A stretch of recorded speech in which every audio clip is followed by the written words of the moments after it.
আসসালামু আলাইকুম। আমি কিশোর ইমরান, আর এই মুহূর্তে হাসছি হচ্ছে গুলশান 1 নম্বর রোডে শহীদ ডক্টর ফজল আবি পার্কের ভিতরে। পুরো পার্কটাই হাঁটবো এবং চেষ্টা করবো আপনাদেরকে বিভিন্ন দৃশ্য ঘুরে দেখানোর জন্য। পার্কটা খুবই সুন্দর। এখানে এই মুহূর্তে কিন্তু গাছের মধ্যে খুব সুন্দর ফুল ফুটেছে। তো আজকে মূলত যে বিষয়টা নিয়ে কথা বলবো সেটা হচ্ছে দৃষ্টিভঙ্গি পরিবর্তন করার দরকার। আমাকে খুব রিসেন্টলি সাম্প্রতিক সময়ে আমি প্রত্যেক দিনই কিন্তু আপনাদের কমেন্টগুলো পড়ে দেখি, যে যা কমেন্ট করেন। আবার চেষ্টা করি ভালো কমেন্টগুলোর আনসার করার জন্য, খারাপ কমেন্টগুলো ডিলিট করে দেওয়ার জন্য। আমার কাছে খুবই ভালো লাগে আপনাদের কমেন্টগুলো পড়তে, এবং প্রত্যেক দিনই আপনারা কমেন্ট করেন, এটাও খুব ভালো লাগে। আপনাদেরকে যারা কমেন্ট করেন সবাইকে অসংখ্য ধন্যবাদ আমাকে কমেন্ট করে উৎসাহিত করার জন্য। তো একজন আসলে কমেন্ট করছেন যে আপনারা তো আসলে ট্রাভেল নিয়ে ভিডিও তৈরি করেন, তো ট্রাভেল ভিডিওতে কেউ দেখে না, রোস্ট ভিডিও তৈরি করতে পারেন, বা উনি আরেক কিছু ভিডিও সাজেস্ট করছে ওখানে যেগুলো নিয়ে ভিডিও তৈরি করতে পারেন, তাহলে খুব দ্রুত ভাইরাল হয়ে যাবেন। তো প্রথম কথা হচ্ছে, আমি আসলে এখানে ভাইরাল হওয়ার জন্য আসিনি। সত্যি কথা বলতে, আপনি বিশ্বাস করেন বা না করেন সেটা আপনার ব্যক্তিগত ব্যাপার, তবে আমি এখানে ভাইরাল হওয়ার জন্য আসিনি। আমি এখানে দীর্ঘদিন কাজ করার জন্য আসছি। আমার এই প্ল্যাটফর্মে আসার মূল উদ্দেশ্য হচ্ছে ভিডিও এডিট করা, ভিডিও তৈরি করা, কন্টেন্ট ক্রিয়েট করা। আমি যদি এখানে ভাইরাল হওয়ার জন্য আসতাম, তাহলে ভাইরাল হওয়ার জন্য যেসব বিষয় রয়েছে আমি ওগুলো নিয়েই কাজ করতাম। কিন্তু টু বি অনেস্ট, আমার এখানে আসার মূল উদ্দেশ্য হচ্ছে কিন্তু কন্টেন্ট ক্রিয়েট হওয়া। আমার স্বপ্ন অনেক বড়, আমি অনেক বড় স্বপ্ন দেখি। যেমন আমার একটা স্বপ্ন হচ্ছে পুরো বাংলাদেশ ঘোরা, এবং বাংলাদেশের যত ঐতিহাসিক বা দর্শনীয় স্থান রয়েছে সেগুলো ঘুরে এসে এগুলো নিয়ে ডকুমেন্টারি তৈরি করা এবং আপনাদের সাথেও সেই বিষয়গুলো শেয়ার করা। আমি জানি না আল্লাহ রব্বুল আলামিন সেটা ভালো জানে, আমার সেই স্বপ্নটাই স্বপ্ন থেকে যাবে না সেটা কখনো পূরণ হবে সেটা উনি ভালো বলতে পারবে। কিন্তু আমি সেই স্বপ্নটা দেখি। আমি যদি এখানে রোস্ট ভিডিও তৈরি করি বা এই ধরনের ভিডিও তৈরি করি, এগুলো আসলে আমার জন্য না, আমাকে দিয়ে এগুলো কখনোই হবে না। আর আমার একবারে রাতারাতি এখানে ভাইরাল হয়ে যাওয়ার আমার কোনো ইচ্ছা নেই। এখান থেকে প্রচুর অর্থ উপার্জন করতে হবে, খুব রিচ হয়ে যেতে হবে, এগুলোর কোনো স্বপ্নই আমার নেই। আমার শুধু একটাই স্বপ্ন, আমার পুরো দেশটা ঘুরে দেখতে হবে এবং আমার দেশের যে সৌন্দর্যগুলো রয়েছে সেগুলো উপভোগ করতে হবে। আমি জানি না, বাকিটা আল্লাহর হুকুম। তবে আপনি কমেন্ট করেছেন, সেজন্য আপনাকে ধন্যবাদ। আপনার কমেন্টের একটা মূল্য রয়েছে আমার কাছে। কিন্তু আমার দ্বারা কখনোই আসলে রোস্ট ভিডিও তৈরি করা এটা আমি পারবো না, বা আমার দ্বারা কখনোই এটা সম্ভব হবে না।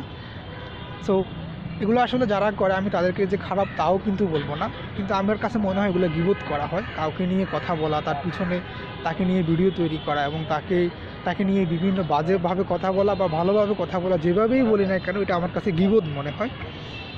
তো গীবত করা আসলে আমাদের ধর্মে কখনোই, ইসলাম ধর্মে কখনোই সমর্থন করে না, বা এটা ভালোও না। আমি ধরেন একজনকে নিয়ে একটা রোস্ট ভিডিও তৈরি করলাম, সো আমি তার পিছনে গীবত করতেছি, ভালো বলি আর খারাপ বলি, যাই বলি না কেন, আমার সেই রাইটস নাই তাকে নিয়ে কথা বলার। ভালো বলারও রাইটস নেই, খারাপ বলারও রাইটস নেই। সো আমি কেন আরেকজন মানুষকে নিয়ে এইভাবে বাজেভাবে আমার ইমেজ ক্রিয়েট করার জন্য আমি তাকে এইভাবে উপস্থাপন করব? এগুলো আসলে আমি পছন্দ করি না। তো যারা করে সেটা তাদের ব্যক্তিগত ব্যাপার, আমি কাউকে নিরুৎসাহিতও করবো না। দিন শেষে যদি সে কিছু অর্থ পায়, ও টাকা দিয়ে তার ফ্যামিলি চলে, তো ভালো কথা, খারাপ তো না। বাট আমি একজন মুসলিম হিসেবে আমার কাছে যেটা মনে হয় যে এটা গীবত হয়ে যায়, গীবতের পর্যায়ে চলে যায়। কাউকে নিয়ে রোস্ট ভিডিও তৈরি করা, তারপর হচ্ছে বাজে কন্টেন্ট ক্রিয়েট করা, আবার দিন শেষে কিন্তু এটা সমাজে কিন্তু ব্যাড ইফেক্ট পড়বে। তো আমি হয়তো কিছু অর্থ পাবো, বাট আমার দ্বারা তো সমাজের ক্ষতি হয়ে গেল, আমি সমাজকে ক্ষতি করলাম, সমাজকে ক্ষতিগ্রস্ত হয়ে গেল। তো এটাও আসলে আমার দ্বারা কখনোই সম্ভব হবে না, আমি পারবো না। কোনো বাজে কন্টেন্ট ক্রিয়েট করে সমাজে ব্যাড মেসেজ দিয়ে নিজের ইমেজ ক্রিয়েট করা, এটা আমার দ্বারা হবে না ভাই। তো আপনি কমেন্ট করছেন, সেজন্য আপনাকে ধন্যবাদ। আমি আসলে এটা পারবো না, সত্যি কথা যেটা।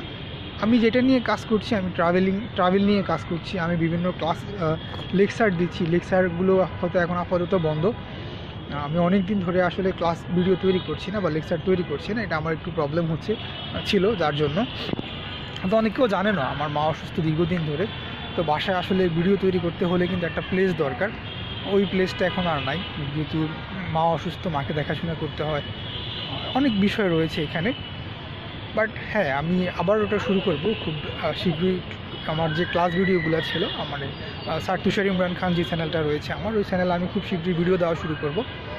আর এই তো, আমি এই দুটো নিয়ে কাজ করতে পছন্দ করি, আমি সেই দুটো নিয়ে কাজ করছি। আমি কিন্তু যাই কাজ করি না কেন, দিন শেষে কিন্তু আমি একজন শিক্ষক। আমার এই পরিচয়টা দিতে আমার কাছে খুব ভালো লাগে। সো আমি টিচিং প্রফেশনটায় আমার সাথে যতদিন পৃথিবীতে থাকবো, এটা আমার সাথে থাকবে, এটাকে আমি কখনোই ছাড়তে চাই না, একবারে মৃত্যুর আগ পর্যন্ত। আর দ্বিতীয় হচ্ছে আমি ট্রাভেল করতে খুব পছন্দ করি, যেহেতু আমি সিইডি স্টুডেন্ট, আমাদেরকে অনেক জায়গায় অডিটে যেতে হয়েছে, অনেক জায়গায় কাজ করতে হয়েছে। তো দিন শেষে কিন্তু আমি কিন্তু এটা উপভোগও করতাম, কারণ এটা ট্রাভেলের পর্যায়ে পড়ে। আমরা যতই কাজ করি না কেন, বিভিন্ন জেলাতে গিয়ে গিয়ে কাজ করার মধ্যে কিন্তু মজাও ছিল। সো ট্রাভেলটা আমার সাথেই মানে যায়। আমি ট্রাভেল আর হচ্ছে টিচিং, এই দুটো প্রফেশনে আমি ভালো পারি, আর আমি সেই দুটো নিয়েই কিন্তু কাজ করছি। এখন আরেকটা কথা হয়তো বলতে পারেন আমার ভিডিও কোয়ালিটি ভালো না, সেটা আমিও জানি। সো ভিডিও কোয়ালিটি ভালো করার জন্য যেটা দরকার সেটা হচ্ছে ভালো গ্যাজেট লাগবে, ভালো অ্যাক্সেসরিজ লাগবে, ভালো ভিডিও এডিটিং করা শিখতে হবে। তো এগুলো আমি ডে বাই ডে কাজ করছি ইমপ্রুভ করার জন্য। ইনশাআল্লাহ ভবিষ্যতে খুব ভালো হবে আশা করি।